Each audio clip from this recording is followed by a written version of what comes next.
زندگی میں اگر آپ گرو کرنا چاہتے ہیں، آگے بڑھنا چاہتے ہیں، بلندیوں پہ جانا چاہتے ہیں تو ہمیشہ رسک لیں، غلطیاں کریں اور ان غلطیوں سے سیکھنا شروع کریں۔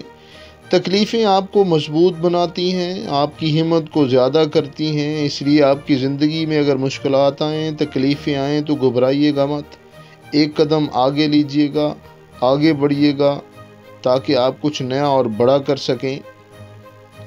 رسک لینے اور غلطی کرنے سے ڈرو گے تو زندگی میں کبھی کچھ نہیں کر پاؤ گے۔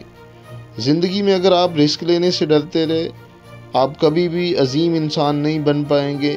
تو اس لیے کوشش کریں، چھوٹے چھوٹے رسک لینا شروع کریں، قدم بڑھانا شروع کریں، جو قدم آپ نے اٹھایا اسے ہمیشہ آگے لے جائیں، اپنے آپ کو عظیم سے عظیم تر بنائیں، کیونکہ انسان کو زندگی ایک موقع دیتی ہے، دوسرا موقع ہمیں ملنے والا نہیں۔ اس موقع سے بھرپور فائدہ اٹھائیں، اسے غنیمت جانیں اور دنیا میں چھا جائیں۔ اللہ حافظ۔